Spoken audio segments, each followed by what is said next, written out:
Assalamualaikum warahmatullahi wabarakatuh.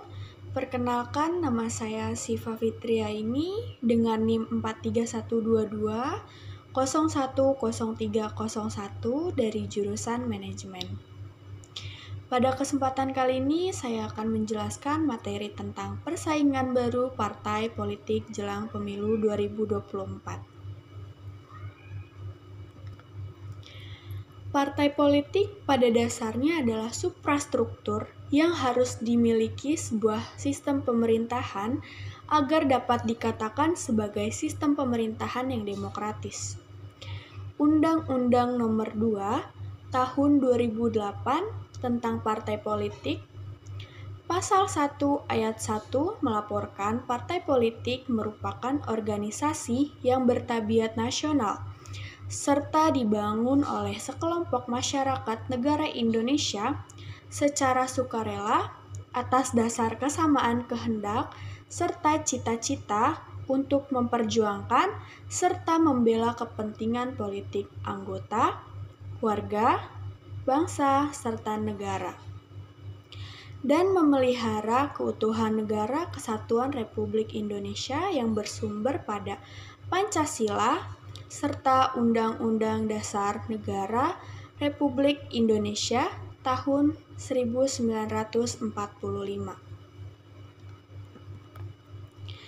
Berdasarkan keputusan KPU RI nomor 21 tahun 2022, Komisi Pemilihan Umum atau bisa disebut KPU RI telah menetapkan tanggal pemungutan suara untuk pemilu 2024, yaitu tanggal 14 Februari 2024. Sejumlah 6 partai politik baru yang telah mendapatkan SK atau Surat Keputusan Pengesahan Badan Hukum dari Kemenhukam. Masing-masing partai politik pendatang baru telah menyiapkan strategi politiknya yang tidak akan bebas dari kekuatan sosok pendirinya yang berasal dari bidang yang berbeda. Berikut ini adalah ke-6 partai yang akan mengikuti pemilu pada tahun 2024. Yang pertama ada Partai Kebangkitan Nusantara atau bisa disebut PKN. Partai ini didirikan pada tanggal 28 Oktober 2021 oleh mantan Ketua Umum Partai Demokrat Anas Urbaningrum dan sejumlah pengikutnya.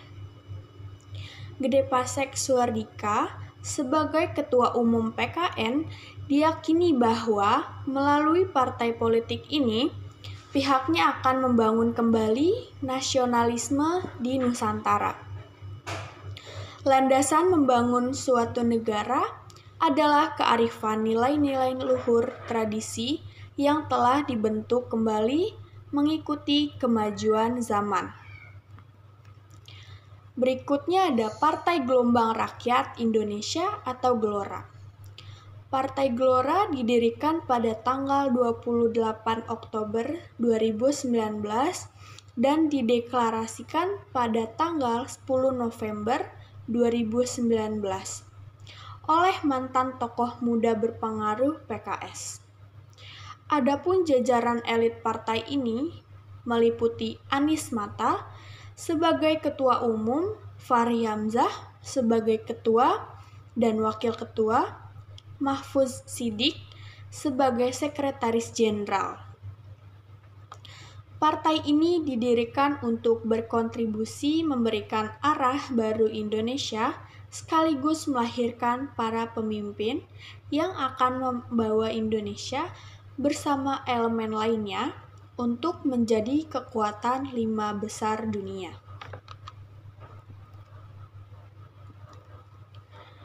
Selanjutnya ada Partai Umat.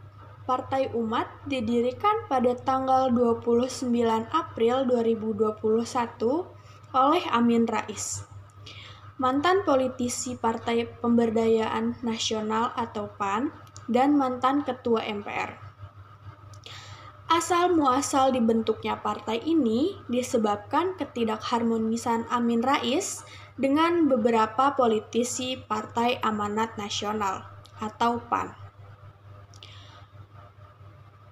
Partai Umat diketuai oleh Ridho Rahmat dan partai ini juga sangat terbuka untuk semua kalangan, terutama generasi milenial.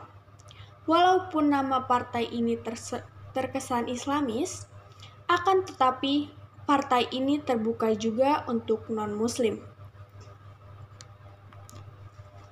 Selanjutnya ada Partai Rakyat Adil dan Makmur atau bisa disebut Partai Prima.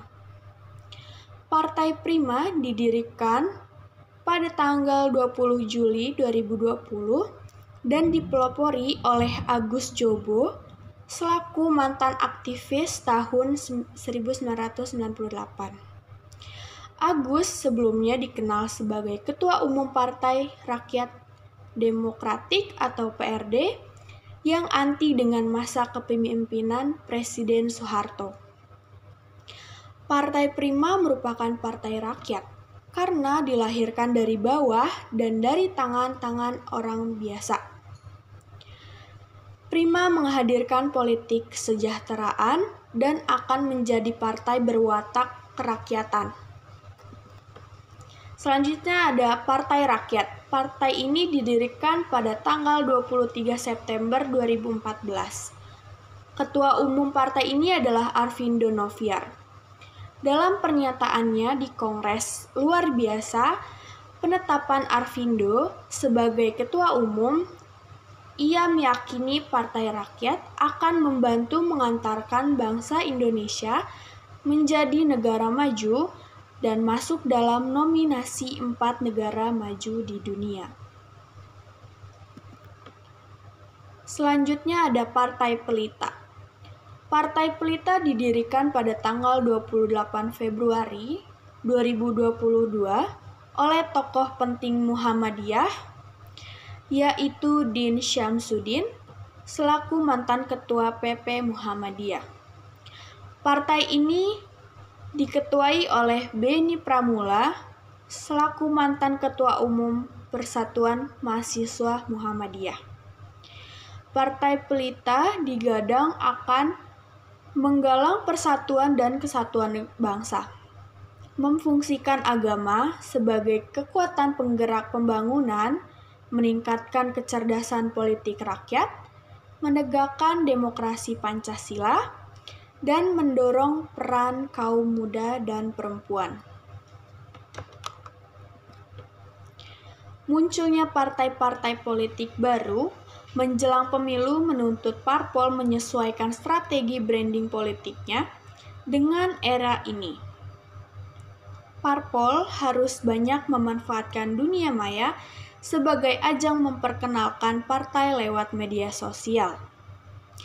Hal ini yang dapat menyebabkan perang media sosial di antara para partai politik, ragam laman media sosial atau medsos, pasti akan memanas dan bergejolak. Sebab, media sosial di era kemajuan teknologi informasi yang terjadi sekarang ini mulai dimanfaatkan sebagai media komunikasi politik oleh elit, terutama partai politik. Adapun kesimpulan dari materi ini adalah kemajuan teknologi informasi ini mampu memberikan tantangan dan peluang bagi partai politik baru. Tantangan munculnya partai politik baru yaitu adanya konflik internal partai dapat mendorong kader-kader partai keluar sehingga mendirikan partai baru. Tantangan lainnya, kemajuan teknologi informasi akan membajak peran partai politik jika parpol enggan mengikuti arus kemajuan politik informasi. Dilihat dari visi dan misi ke-6 parpol baru yang similar mengarah pada konsep kemajuan teknologi informasi, menjadikan adanya persaingan antar partai politik baru dalam menguasai suara masyarakat pada pemilu 2024 mendatang. Sistem demokrasi internal partai perlu ditanamkan agar konflik internal antar anggota di dalam partai tidak terjadi kembali.